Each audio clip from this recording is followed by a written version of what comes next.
اب یہ بیوقوف لوگ کہیں گے کہ آخر وہ کیا چیز ہے جس نے ان مسلمانوں کو اس قبلے سے رخ پھیرنے پر آمادہ کر دیا جس کی طرف وہ منہ کرتے چلے آ رہے تھے۔ آپ کہہ دیجئے کہ مشرق اور مغرب سب اللہ ہی کی ہیں، وہ جس کو چاہتا ہے سیدھی راہ کی ہدایت کر دیتا ہے۔ اور مسلمانوں، اسی طرح تو ہم نے تم کو ایک معتدل امت بنایا ہے تاکہ تم دوسرے لوگوں پر گواہ بنو اور رسول تم پر گواہ بنے۔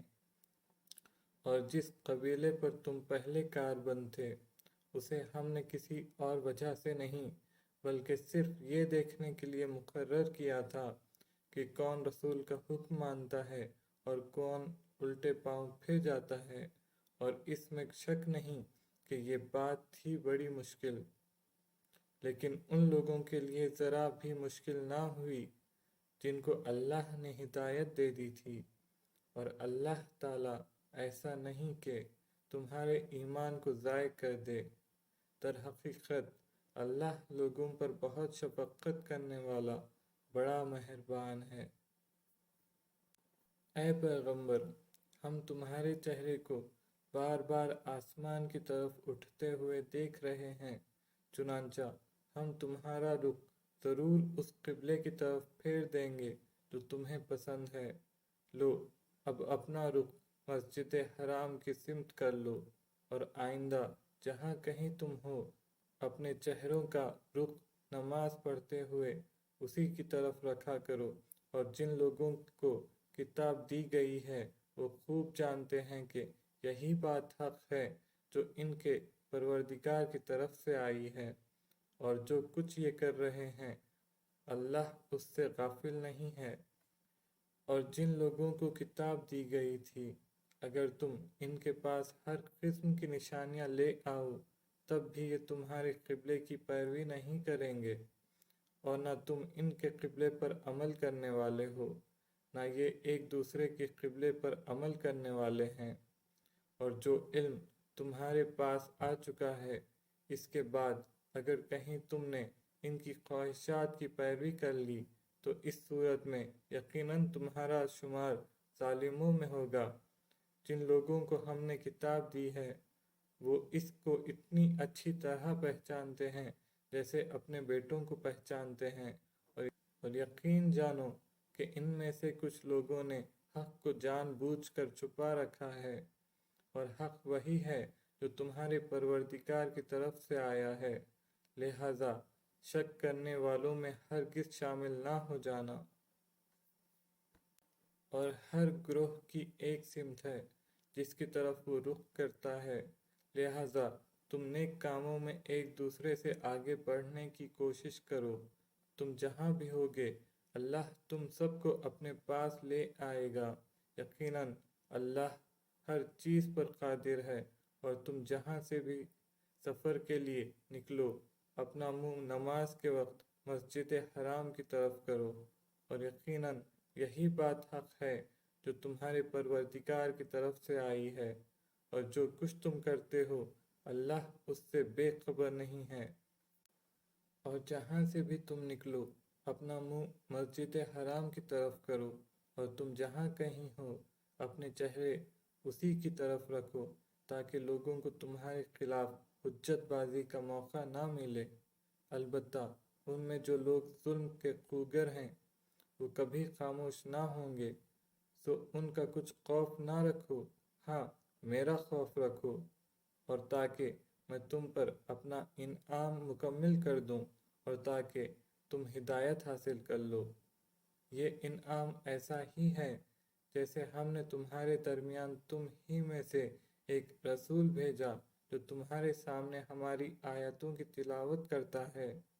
اور تمہیں پاکیزہ بناتا ہے، اور تمہیں کتاب اور حکمت کی تعلیم دیتا ہے، اور تمہیں وہ باتیں سکھاتا ہے جو تم نہیں جانتے تھے۔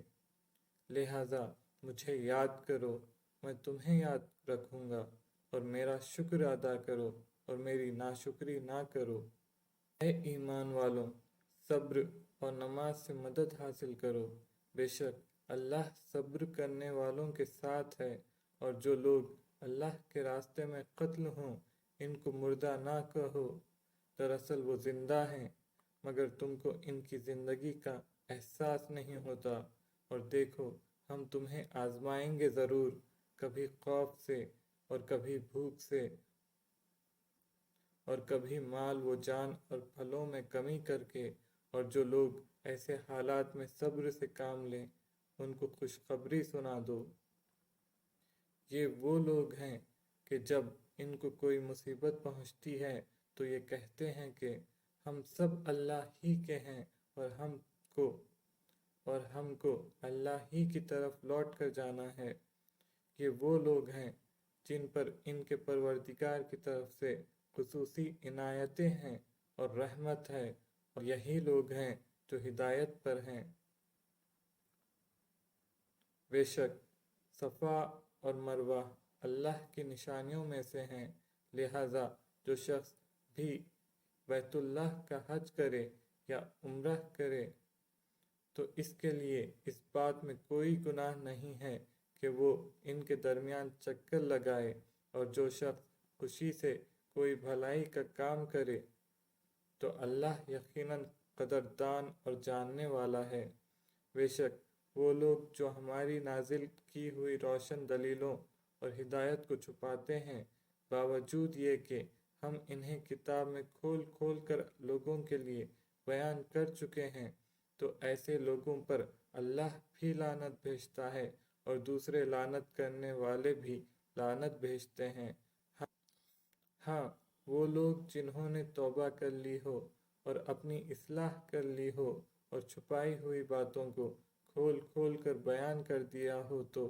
میں ایسے لوگوں کی توبہ قبول کر لیتا ہوں،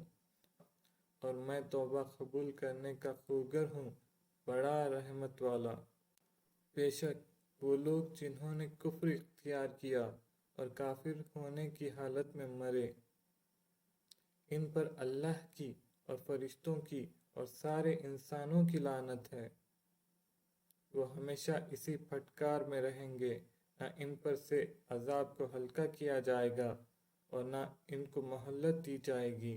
تمہارا خدا ایک ہی خدا ہے، اس کے سوا کوئی خدا نہیں جو سب پر مہربان، بہت مہربان ہے۔ بے شک آسمانوں اور زمین کی تخلیق میں، رات دن کے لگاتار آنے جانے میں، ان کشتیوں میں جو لوگوں کے فائدے کا سامان لے کر سمندر میں تیرتی ہیں، اس پانی میں جو اللہ نے آسمان سے اتارا اور اس کے ذریعے زمین کو اس کے مردہ ہو جانے کے بعد زندگی بخشی، اور اس میں ہر قسم کے جانور پھیلا دیے، اور ہواؤں کی گردش میں اور ان بادلوں میں جو آسمان اور زمین کے درمیان تابع دار بن کر کام میں لگے ہوئے ہیں، ان لوگوں کے لیے نشانیاں ہی نشانیاں ہیں جو اپنی عقل سے کام لیتے ہیں۔ اور اس کے باوجود لوگوں میں کچھ وہ بھی ہیں جو اللہ کے علاوہ دوسروں کو اس کی خدائی میں اس طرح شریک قرار دیتے ہیں کہ ان سے ایسی محبت رکھتے ہیں جیسے اللہ کی محبت رکھنی چاہیے۔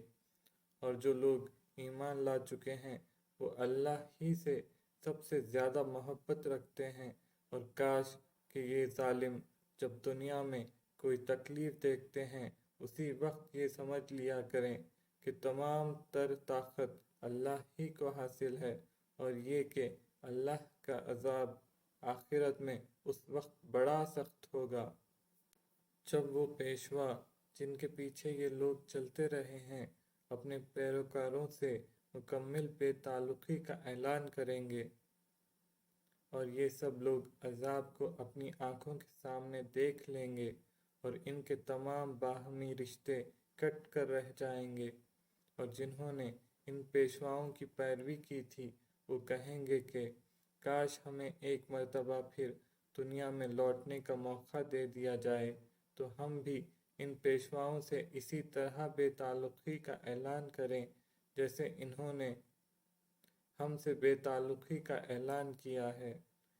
اس طرح اللہ انہیں دکھائے گا کہ ان کے اعمال آج ان کے لیے حسرت ہی حسرت بن چکے ہیں، اور اب وہ کسی صورت دوزخ سے نکلنے والے نہیں ہیں۔ اے لوگوں، زمین میں جو حلال پاکیزہ چیزیں ہیں وہ کھاؤ، اور شیطان کے نقش قدم پر نہ چلو۔ یقین جانو کہ وہ تمہارے لیے ایک کھلا دشمن ہے۔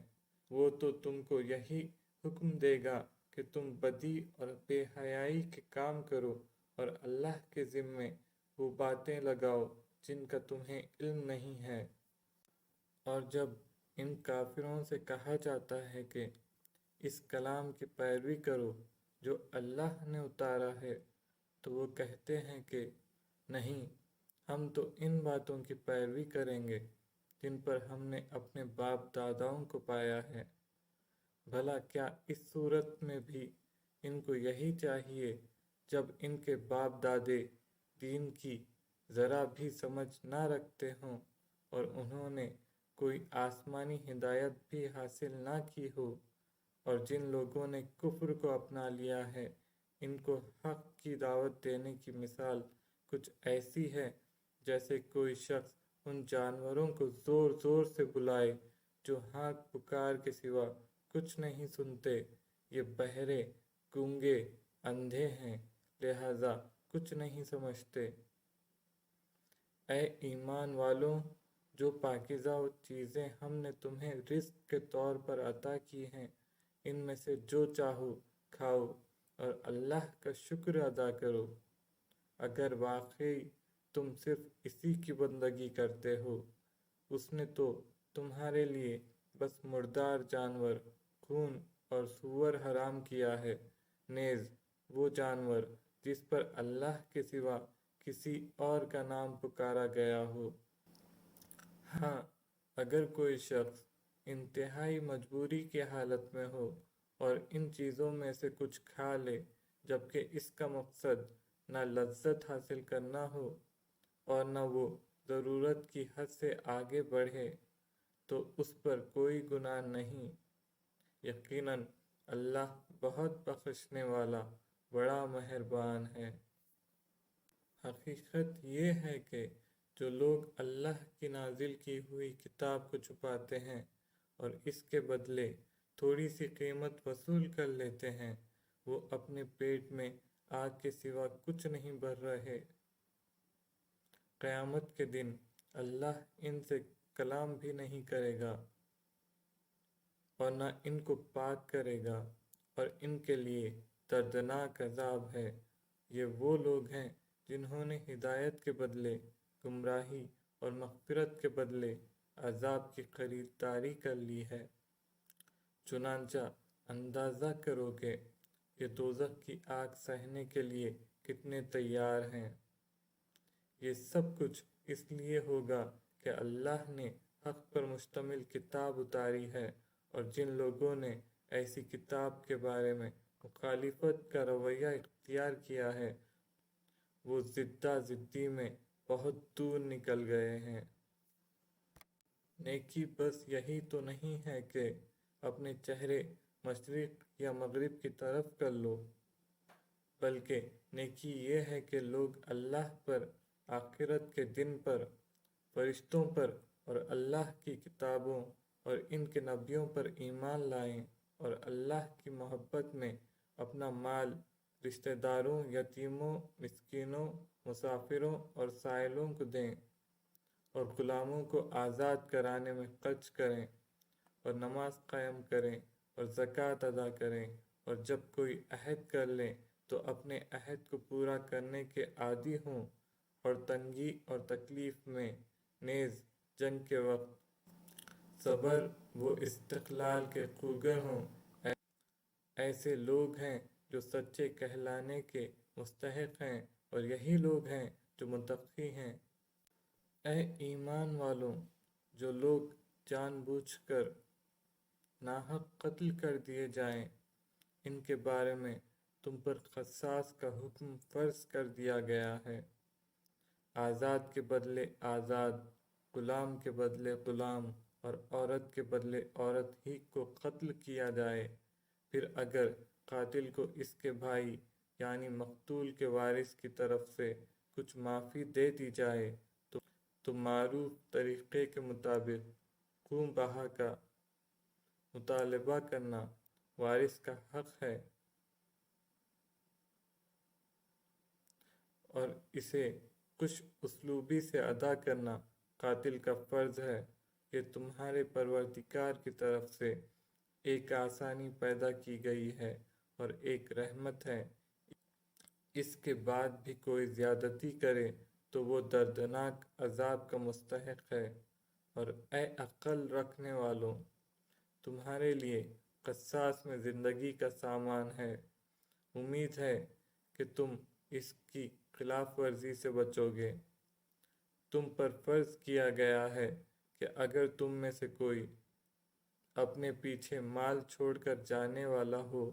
تو جب اس کی موت کا وقت قریب آ جائے وہ اپنے والدین اور قریبی رشتہ داروں کے حق میں دستور کے مطابق وصیت کرے۔ یہ متقی لوگوں کے ذمے ایک لازمی حق ہے۔ پھر جو شخص اس وصیت کو سننے کے بعد اس میں کوئی تبدیلی کرے گا تو اس کا گناہ ان لوگوں پر ہوگا جو اس میں تبدیلی کریں گے۔ یقین رکھو کہ اللہ سب کچھ سنتا جانتا ہے۔ ہاں، اگر کسی شخص کو یہ اندیشہ ہو کہ کوئی وصیت کرنے والا بے جا طرفداری یا گناہ کا ارتکاب کر رہا ہے اور وہ متعلقہ آدمیوں کے درمیان صلح کرا دے تو اس پر کوئی گناہ نہیں۔ بے شک اللہ تعالی بہت بخشنے والا بڑا مہربان ہے۔ اے ایمان والوں، تم پر روزے فرض کر دیے گئے ہیں جس طرح تم سے پہلے لوگوں پر فرض کیے گئے تھے تاکہ تمہارے اندر تقوی پیدا ہو۔ گنتی کے چند دن روزے رکھنے ہیں۔ پھر بھی اگر تم میں سے کوئی شخص بیمار ہو یا سفر پر ہو تو وہ دوسرے دنوں میں اتنے ہی تعداد پوری کر لے۔ اور جو لوگ اس کی طاقت رکھتے ہوں وہ ایک مسکین کو کھانا کھلا کر روزے کا فدیہ ادا کر دیں۔ اس کے علاوہ اگر کوئی شخص اپنی خوشی سے کوئی نیکی کرے تو یہ اس کے حق میں بہتر ہے۔ اور اگر تم کو سمجھ ہو تو روزے رکھنے میں تمہارے لیے زیادہ بہتری ہے۔ رمضان کا مہینہ وہ ہے جس میں قرآن نازل کیا گیا، جو لوگوں کے لیے سراپا ہدایت اور ایسی روشن نشانیوں کا حامل ہے جو صحیح راستہ دکھاتی اور حق و باطل کے درمیان دو ٹوک فیصلہ کر دیتی ہیں۔ لہذا تم میں سے جو شخص بھی یہ مہینہ پائے وہ اس میں ضرور روزے رکھے، اور اگر کوئی شخص بیمار ہو یا سفر پر ہو تو وہ دوسرے دنوں میں اتنی ہی تعداد پوری کر لے۔ اللہ تمہارے ساتھ آسانی کا معاملہ کرنا چاہتا ہے اور تمہارے لیے مشکل پیدا کرنا نہیں چاہتا، تاکہ تم روزوں کی گنتی پوری کر لو۔ اور اللہ نے تمہیں جو راہ دکھائی اس پر اللہ کی تکبیر کہو اور تاکہ تم شکر گزار بنو۔ اور اے پیغمبر، جب میرے بندے آپ سے میرے بارے میں پوچھیں تو آپ ان سے کہہ دیجئے کہ میں اتنا قریب ہوں کہ جب کوئی مجھے پکارتا ہے تو میں پکارنے والے کی پکار سنتا ہوں، لہذا وہ بھی میری بات دل سے قبول کریں اور مجھ پر ایمان لائیں تاکہ وہ راہ راست پر آ جائیں۔ تمہارے لیے حلال کر دیا گیا ہے کہ روزوں کی رات میں تم اپنی بیویوں سے بے تکلف صحبت کرو، وہ تمہارے لیے لباس ہیں اور تم ان کے لیے لباس ہو۔ اللہ کو علم تھا کہ تم اپنے آپ سے خیانت کر رہے تھے، پھر اس نے تم پر عنایت کی اور تمہاری غلطی معاف فرما دی، چنانچہ اب تم ان سے صحبت کر لیا کرو، اور جو کچھ اللہ نے تمہارے لیے لکھ رکھا ہے اسے طلب کرو، اور اس وقت تک کھاؤ پیو جب تک صبح کی سفید دھاری سیاہ دھاری سے ممتاز ہو کر تم پر واضح نہ ہو جائے۔ اس کے بعد رات آنے تک روزے پورے کرو اور اپنی بیویوں سے اس حالت میں مباشرت نہ کرو جب تم مسجدوں میں اعتکاف میں بیٹھے ہو۔ یہ اللہ کی مقرر کی ہوئی حدود ہیں، لہذا ان کی خلاف ورزی کے قریب بھی مت جانا۔ اسی طرح اللہ اپنی نشانیاں لوگوں کے سامنے کھول کھول کر بیان کرتا ہے تاکہ وہ تقوی اختیار کریں اور آپس میں ایک دوسرے کا مال ناحق طریقے سے نہ کھاؤ اور نہ ان کا مقدمہ حاکموں کے پاس اس غرض سے لے جاؤ کہ لوگوں کے مال کا کوئی حصہ جانتے بوجھتے ہڑپ کرنے کا گناہ کرو۔ لوگ آپ سے نئے مہینوں کے چاند کے بارے میں پوچھتے ہیں، آپ انہیں بتا دیجئے کہ یہ لوگوں کے مختلف معاملات کے اور حج کے اوقات متعین کرنے کے لیے ہیں، اور یہ کوئی نیکی نہیں ہے کہ تم گھروں میں ان کی پشت کی طرف سے داخل ہو، بلکہ نیکی یہ ہے کہ انسان تقوی اختیار کرے اور تم گھروں میں ان کے دروازوں سے داخل ہوا کرو اور اللہ سے ڈرتے رہو تاکہ تمہیں فلاح حاصل ہو، اور ان لوگوں سے اللہ کے راستے میں جنگ کرو جو تم سے جنگ کرتے ہیں، اور زیادتی نہ کرو۔ یقین جانو کہ اللہ زیادتی کرنے والوں کو پسند نہیں کرتا۔ اور تم ان لوگوں کو جہاں پاؤ قتل کرو اور انہیں اس جگہ سے نکال باہر کرو جہاں سے انہوں نے تمہیں نکالا تھا، اور فتنہ قتل سے زیادہ سنگین برائی ہے۔ اور تم ان سے مسجد حرام کے پاس اس وقت تک لڑائی نہ کرو جب تک وہ خود اس میں تم سے لڑائی شروع نہ کریں۔ ہاں، اگر وہ تم سے اس میں لڑائی شروع کر دیں تو تم ان کو قتل کر سکتے ہو۔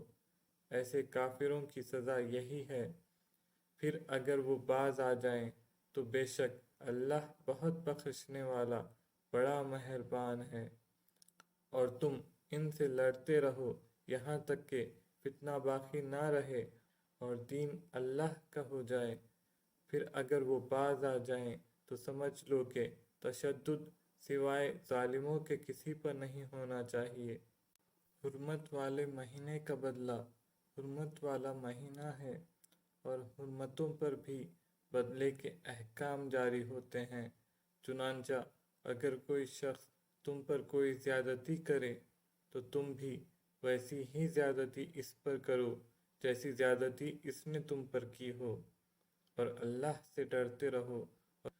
اور اچھی طرح سمجھ لو کہ اللہ انہی کا ساتھی ہے جو اس کا خوف دل میں رکھتے ہیں۔ اور اللہ کے راستے میں مال خرچ کرو اور اپنے آپ کو خود اپنے ہاتھوں ہلاکت میں نہ ڈالو، اور نیکی اختیار کرو، بے شک اللہ نیکی کرنے والوں سے محبت کرتا ہے۔ اور حج اور عمرہ اللہ کے لیے پورا پورا ادا کرو۔ ہاں، اگر تمہیں روک دیا جائے تو جو قربانی میسر ہو اللہ کے حضور پیش کر دو، اور اپنے سر اس وقت تک نہ منڈواؤ جب تک قربانی اپنی جگہ نہ پہنچ جائے۔ ہاں، اگر تم میں سے کوئی شخص بیمار ہو یا اس کے سر میں کوئی تکلیف ہو تو روزوں یا صدقے یا قربانی کا فدیہ دے۔ پھر جب تم امن حاصل کر لو تو جو شخص حج کے ساتھ عمرے کا فائدہ بھی اٹھائے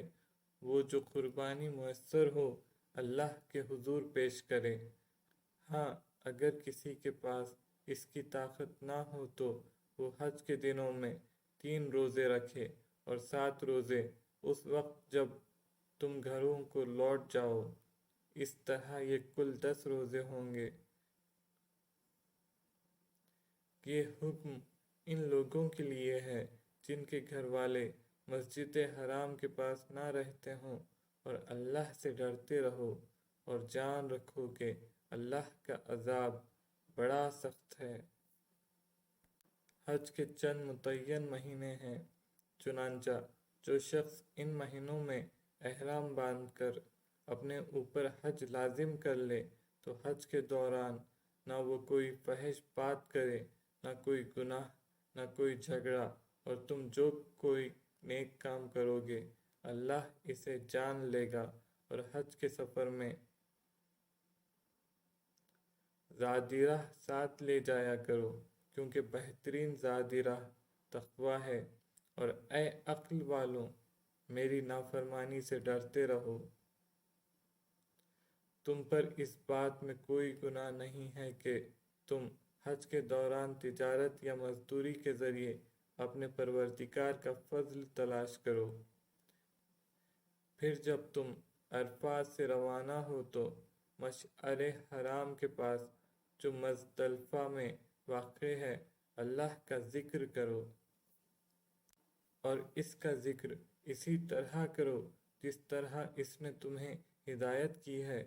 جبکہ اس سے پہلے تم بالکل ناواقف تھے۔ اس کے علاوہ یہ بات بھی یاد رکھو کہ تم اسی جگہ سے روانہ ہو جہاں سے عام لوگ روانہ ہوتے ہیں، اور اللہ سے مغفرت مانگو، بے شک اللہ بہت بخشنے والا بڑا مہربان ہے۔ پھر جب تم اپنے حج کے کام پورے کر چکو تو اللہ کا اس طرح ذکر کرو جیسے تم اپنے باپ داداؤں کا ذکر کیا کرتے ہو، بلکہ اس سے بھی زیادہ ذکر کرو۔ اب بعض لوگ تو وہ ہیں جو دعا میں بس یہ کہتے ہیں کہ اے ہمارے پروردگار، ہمیں دنیا میں بھلائی عطا فرما اور آخرت میں ان کا کوئی حصہ نہیں ہوتا۔ اور انہی میں سے وہ بھی ہیں جو یہ کہتے ہیں کہ اے ہمارے پروردگار، ہمیں دنیا میں بھی بھلائی عطا فرما اور آخرت میں بھی بھلائی، اور ہمیں دوزخ کے عذاب سے بچا لے۔ یہ وہ لوگ ہیں جنہیں اپنے اعمال کی کمائی کا حصہ ثواب کی صورت میں ملے گا، اور اللہ جلد حساب لینے والا ہے۔ اور اللہ کو گنتی کے ان چند دنوں میں جب تم منع میں مقیم ہو یاد کرتے رہو۔ پھر جو شخص 2 ہی دن میں جلدی چلا جائے اس پر بھی کوئی گناہ نہیں ہے، اور جو شخص 1 دن بعد میں جائے اس پر بھی کوئی گناہ نہیں۔ یہ تفصیل اس کے لیے ہے جو تقوی اختیار کرے، اور تم سب تقوی اختیار کرو، اور یقین رکھو کہ تم سب کو اسی کی طرف لے جا کر جمع کیا جائے گا۔ اور لوگوں میں ایک وہ شخص بھی ہے کہ دنیاوی زندگی کے بارے میں اس کی باتیں تمہیں بڑی اچھی لگتی ہیں، اور جو کچھ اس کے دل میں ہے اس پر وہ اللہ کو گواہ بھی بناتا ہے، حالانکہ وہ تمہارے دشمنوں میں سب سے زیادہ کٹر ہے۔ اور جب اٹھ کر جاتا ہے تو زمین میں اس کی دوڑ دھوپ اس لیے ہوتی ہے کہ وہ اس میں فساد مچائے اور فصلیں اور نسلیں تباہ کرے، حالانکہ اللہ فساد کو پسند نہیں کرتا۔ اور جب اس سے کہا جاتا ہے کہ اللہ کا خوف کر تو نحوست اس کو گناہ پر اور آمادہ کر دیتی ہے،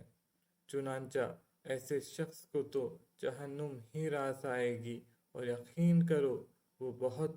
برا بچھونا ہے۔ اور دوسری طرف لوگوں میں وہ شخص بھی ہے جو اللہ کی خوشنودی کی خاطر اپنی جان کا سودا کر لیتا ہے، اور اللہ ایسے بندوں پر بڑا مہربان ہے۔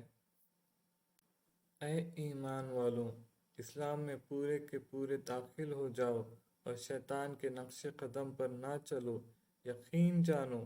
وہ تمہارا کھلا دشمن ہے۔ پھر جو روشن دلائل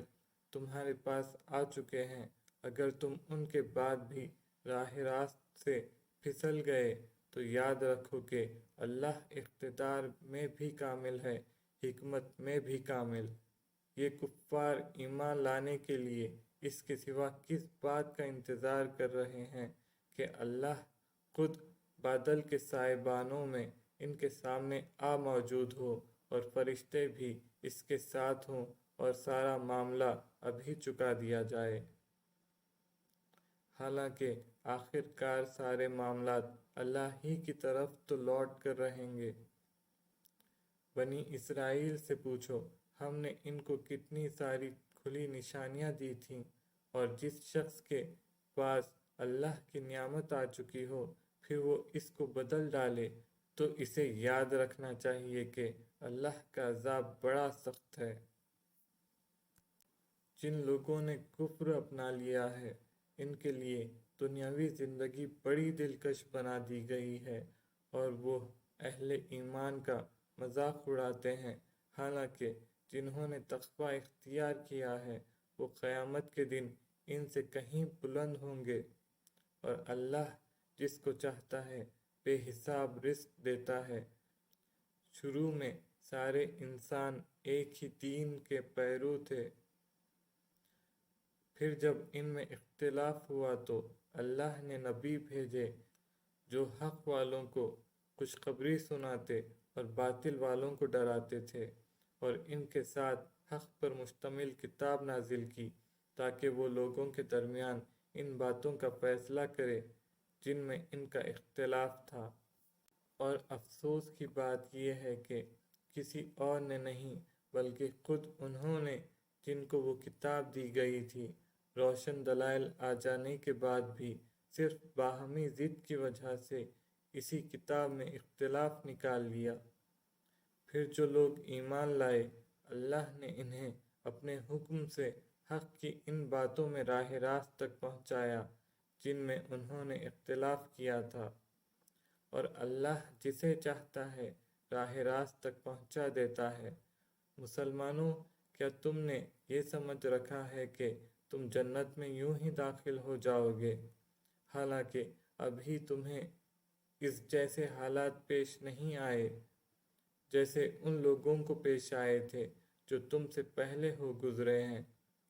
ان پر سختیاں اور تکلیفیں آئیں اور انہیں ہلا ڈالا گیا،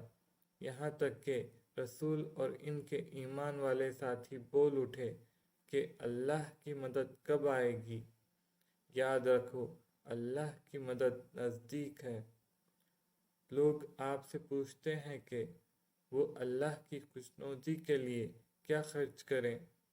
آپ کہہ دیجئے کہ جو مال بھی تم خرچ کرو وہ والدین، قریبی رشتہ داروں، یتیموں، مسکینوں اور مسافروں کے لیے ہونا چاہیے، اور تم بھلائی کا جو کام بھی کرو اللہ اس سے پوری طرح باخبر ہے۔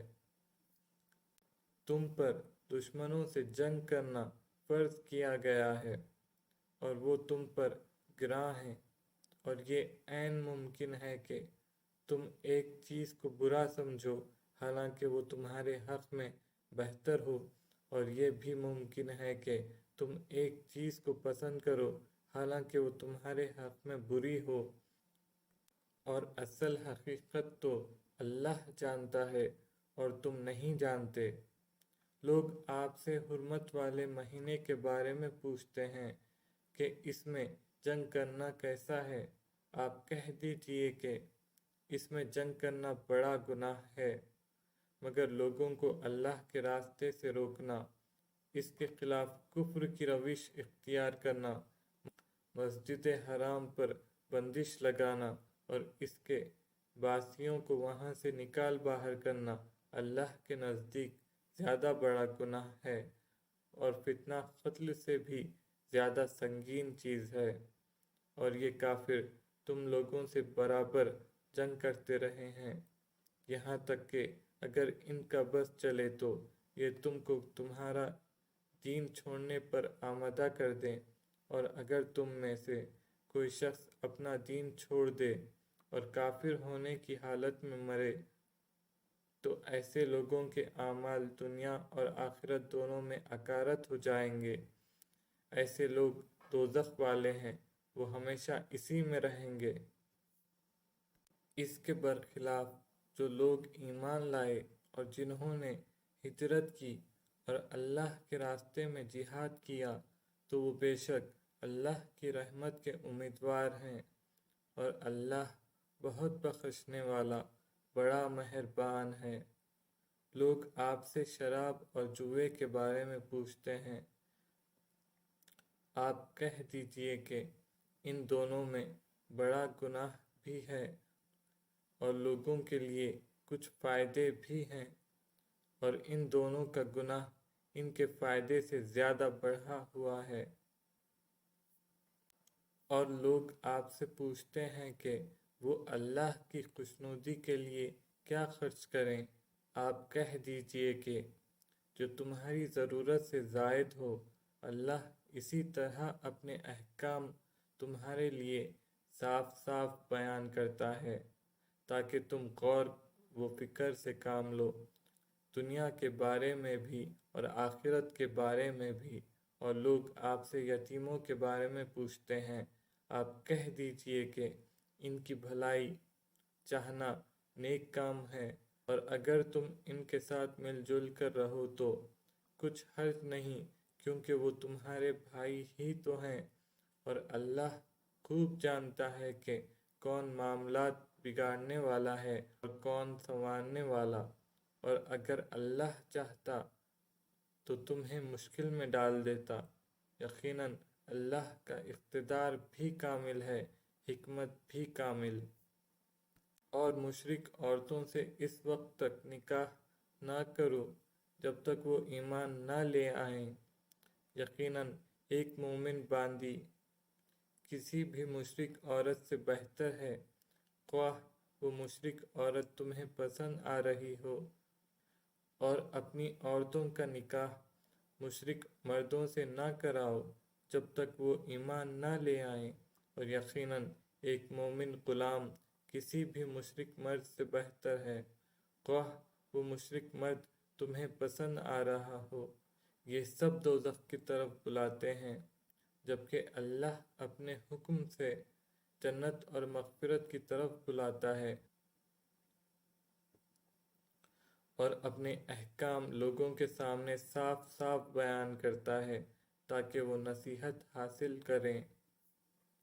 اور لوگ آپ سے حیض کے بارے میں پوچھتے ہیں، آپ کہہ دیجئے کہ وہ گندگی ہے، لہذا حیض کی حالت میں عورتوں سے الگ رہو، اور جب تک وہ پاک نہ ہو جائیں ان سے قربت یعنی جمع نہ کرو۔ ہاں، جب وہ پاک ہو جائیں تو ان کے پاس اسی طریقے سے جاؤ جس طرح اللہ نے تمہیں حکم دیا ہے، بے شک اللہ ان لوگوں سے محبت کرتا ہے جو اس کی طرف کثرت سے رجوع کریں، اور ان سے محبت کرتا ہے جو خوب پاک صاف رہیں۔ تمہاری بیویاں تمہارے لیے کھیتیاں ہیں، لہذا اپنی کھیتی میں جہاں سے چاہو جاؤ، اور اپنے لیے اچھے عمل آگے بھیجو، اور اللہ سے ڈرتے رہو، اور یقین رکھو کہ تم اس سے جا کر ملنے والے ہو، اور مومنوں کو خوشخبری سنا دو۔ اور اللہ کے نام کو اپنی قسموں میں اس غرض سے استعمال نہ کرو کہ اس کے ذریعے نیکی اور تقوی کے کاموں اور لوگوں کے درمیان صلح صفائی کرانے سے بچ سکو، اور اللہ سب کچھ سنتا جانتا ہے۔ اللہ تمہاری لغو قسموں پر تمہاری گرفت نہیں کرے گا، البتہ جو قسمیں تم نے اپنے دلوں کے ارادے سے کھائی ہوں گی ان پر گرفت کرے گا، اور اللہ بہت بخشنے والا بڑا بردبار ہے۔ جو لوگ اپنی بیویوں سے ایلا کرتے ہیں، یعنی ان کے پاس نہ جانے کی قسم کھا لیتے ہیں، ان کے لیے 4 مہینے کی مہلت ہے، چنانچہ اگر وہ قسم توڑ کر رجوع کر لیں تو بے شک اللہ بہت بخشنے والا بڑا مہربان ہے۔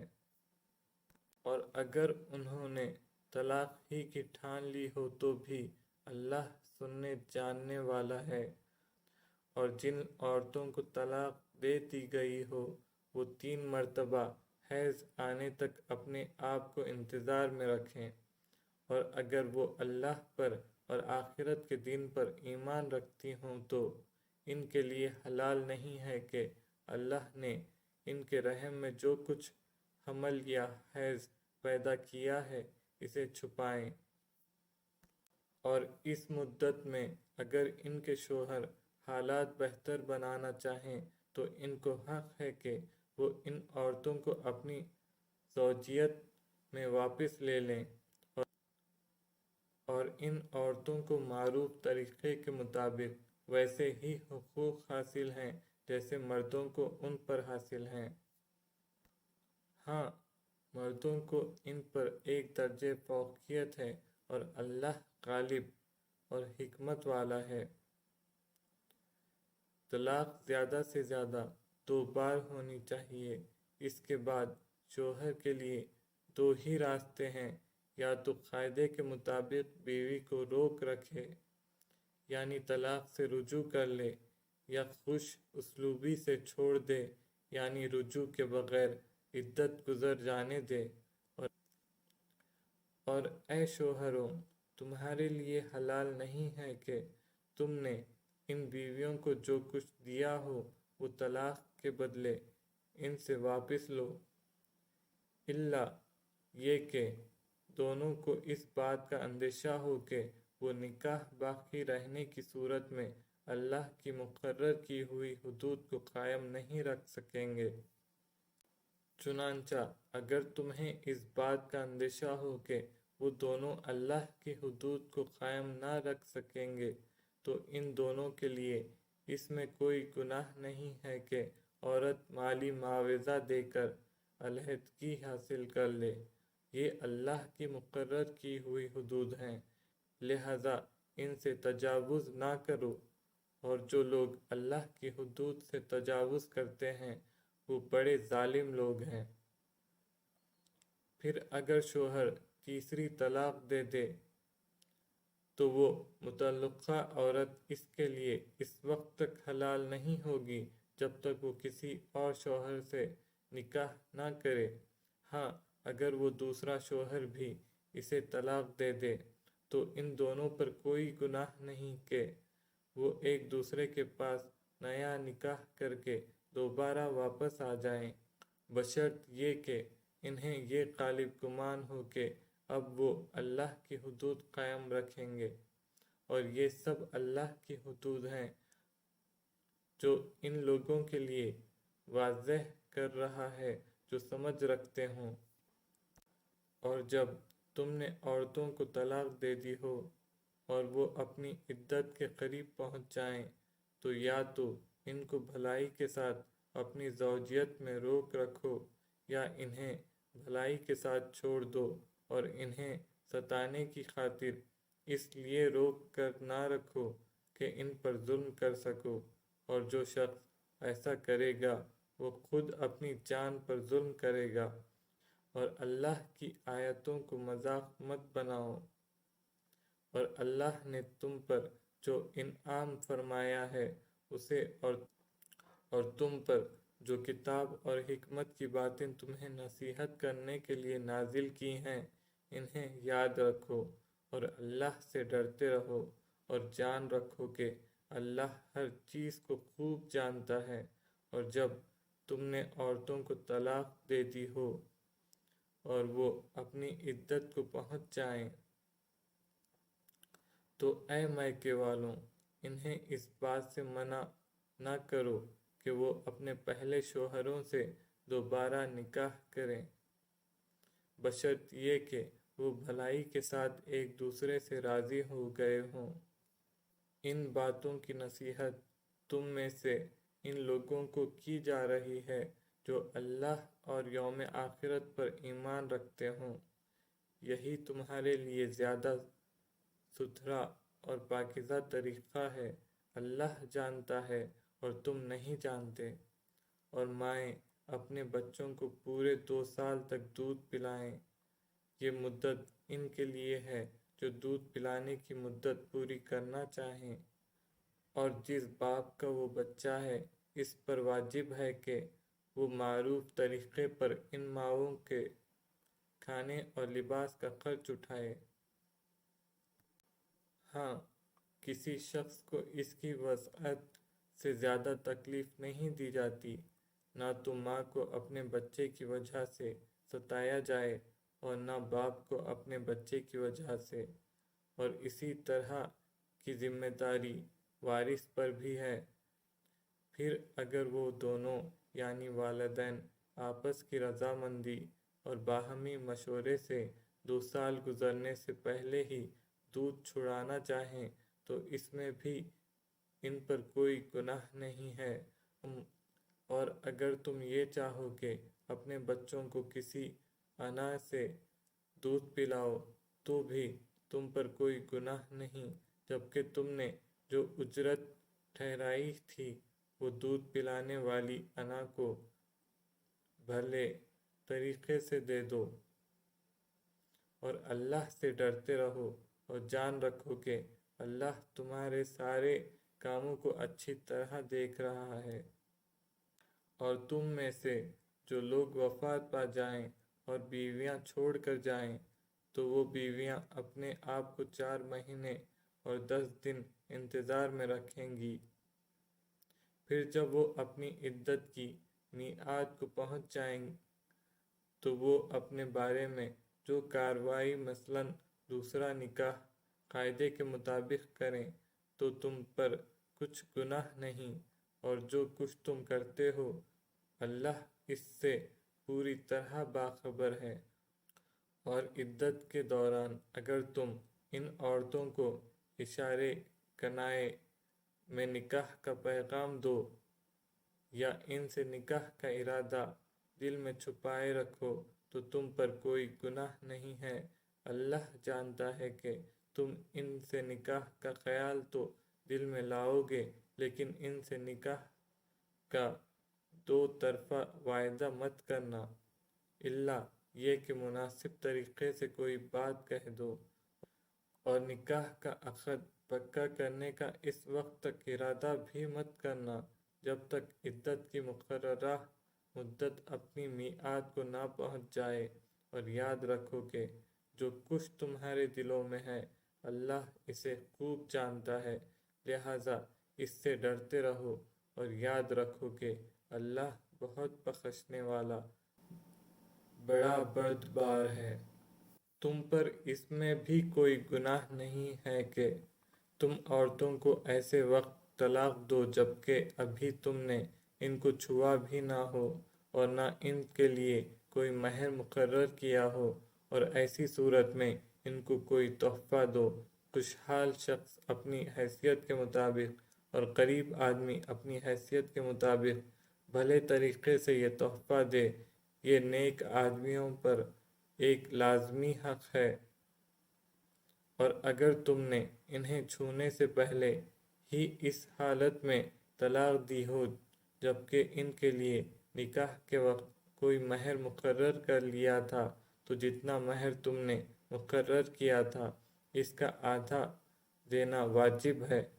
الا یہ کہ وہ عورتیں رعایت کر دیں اور آدھے مہر کا بھی مطالبہ نہ کریں، یا وہ شوہر جس کے ہاتھ میں نکاح کی گرہ ہے رعایت کرے اور پورا مہر دے دے، اور اگر تم رعایت کرو تو یہ تقوی کے زیادہ قریب ہے، اور آپس میں فراغ دلی کا برتاؤ کرنا مت بھولو۔ جو عمل بھی تم کرتے ہو اللہ یقیناً اسے دیکھ رہا ہے۔ تمام نمازوں کا پورا خیال رکھو، اور خاص طور پر بیچ کی نماز کا، اور اللہ کے سامنے باادب فرما بردار بن کر کھڑے ہوا کرو، اور اگر تمہیں دشمن کا خوف لاحق ہو تو کھڑے کھڑے یا سوار ہونے کی حالت ہی میں نماز پڑھ لو۔ پھر جب تم امن کی حالت میں آ جاؤ تو اللہ کا ذکر اس طریقے سے کرو جو اس نے تمہیں سکھایا ہے، جس سے تم پہلے ناواقف تھے۔ اور تم میں سے جو لوگ وفات پا جائیں اور اپنے پیچھے بیویاں چھوڑ جائیں وہ اپنی بیویوں کے حق میں یہ وصیت کر جایا کریں کہ 1 سال تک وہ ترکے سے نفقہ وصول کرنے کا فائدہ اٹھائیں گی اور ان کو شوہر کے گھر سے نکالا نہیں جائے گا۔ ہاں اگر وہ خود نکل جائیں تو اپنے حق میں قاعدے کے مطابق وہ جو کچھ بھی کریں اس میں تم پر کوئی گناہ نہیں ہوگا، اور اللہ صاحب اقتدار بھی ہے، صاحب حکمت بھی۔ اور مطلقہ عورتوں کو قاعدے کے مطابق فائدہ پہنچانا متقیوں پر ان کا حق ہے۔ اللہ اپنے احکام اسی طرح وضاحت سے تمہارے سامنے بیان کرتا ہے تاکہ تم سمجھداری سے کام لو۔ کیا تمہیں ان لوگوں کا حال معلوم نہیں ہوا جو موت سے بچنے کے لیے اپنے گھروں سے نکل آئے تھے، اور وہ ہزاروں کی تعداد میں تھے؟ چنانچہ اللہ نے ان سے کہا، مر جاؤ، پھر انہیں زندہ کیا۔ حقیقت یہ ہے کہ اللہ لوگوں پر بہت فضل فرمانے والا ہے، لیکن اکثر لوگ شکر ادا نہیں کرتے۔ اور اللہ کے راستے میں جنگ کرو، اور یقین رکھو کہ اللہ خوب سننے والا، خوب جاننے والا ہے۔ کون ہے جو اللہ کو اچھے طریقے پر قرض دے تاکہ وہ اسے اس کے مفاد میں اتنا بڑھائے چڑھائے کہ وہ بدر جہاں زیادہ ہو جائے؟ اور اللہ ہی تنگی پیدا کرتا ہے اور وہی وسعت دیتا ہے، اور اسی کی طرف تم سب کو لوٹایا جائے گا۔ کیا تمہیں موسیٰ کے بعد بنی اسرائیل کے گروہ کے اس واقعے کا علم نہیں ہوا جب انہوں نے اپنے ایک نبی سے کہا تھا کہ ہمارا ایک بادشاہ مقرر کر دیجئے تاکہ اس کے جھنڈے تلے ہم اللہ کے راستے میں جنگ کر سکیں؟ نبی نے کہا، کیا تم لوگوں سے یہ بات کچھ بعید ہے کہ جب تم پر جنگ فرض کی جائے تو تم نہ لڑو؟ انہوں نے کہا، بھلا ہمیں کیا ہو جائے گا جو ہم اللہ کے راستے میں جنگ نہ کریں گے، حالانکہ ہمیں اپنے گھروں اور اپنے بچوں کے پاس سے نکال باہر کیا گیا ہے۔ پھر ہوا یہی کہ جب ان پر جنگ فرض کی گئی تو ان میں سے تھوڑے لوگوں کو چھوڑ کر باقی سب پیٹ پھیر گئے، اور اللہ ظالموں کو خوب جانتا ہے۔ اور ان کے نبی نے ان سے کہا کہ اللہ نے تمہارے لیے طالوت کو بادشاہ بنا کر بھیجا ہے۔ کہنے لگے، بھلا اس کو ہم پر بادشاہت کرنے کا حق کہاں سے آ گیا؟ ہم اس کے مقابلے میں بادشاہت کے زیادہ مستحق ہیں، اور اس کو تو مالی وسعت بھی حاصل نہیں۔ نبی نے کہا، اللہ نے ان کو تم پر فضیلت دے کر چنا ہے، اور انہیں علم اور جسم میں تم سے زیادہ وسعت عطا کی ہے، اور اللہ اپنا ملک جس کو چاہتا ہے دیتا ہے، اور اللہ بڑی وسعت اور بڑا علم رکھنے والا ہے۔ اور ان سے ان کے نبی نے یہ بھی کہا کہ طالوت کی بادشاہت کی علامت یہ ہے کہ تمہارے پاس وہ صندوق واپس آ جائے گا جس میں تمہارے پروردگار کی طرف سے سکینت کا سامان ہے، اور موسیٰ اور ہارون نے جو اشیاء چھوڑی تھیں ان میں سے کچھ باقی ماندہ چیزیں ہیں، اسے فرشتے اٹھائے ہوئے لائے ہیں۔ اگر تم مومن ہو تو تمہارے لیے اس میں بڑی نشانی ہے۔ چنانچہ جب طالوت لشکر کے ساتھ روانہ ہوا تو اس نے لشکر والوں سے کہا کہ اللہ ایک دریا کے ذریعے تمہارا امتحان لینے والا ہے۔ جو شخص اس دریا سے پانی پیے گا وہ میرا آدمی نہیں ہوگا، اور جو اسے نہیں چکھے گا وہ میرا آدمی ہوگا، الا یہ کہ کوئی اپنے ہاتھ سے ایک چلو بھر لے تو کچھ حرج نہیں۔ پھر ہوا یہ کہ ان میں سے تھوڑے آدمیوں کے سوا باقی سب نے اس دریا سے خوب پانی پیا۔ چنانچہ جب وہ یعنی طالوت اور اس کے ساتھ ایمان رکھنے والے دریا کے پار اترے تو یہ لوگ جنہوں نے طالوت کا حکم نہیں مانا تھا کہنے لگے کہ آج جالوت اور اس کے لشکر کا مقابلہ کرنے کی ہم میں بالکل طاقت نہیں ہے۔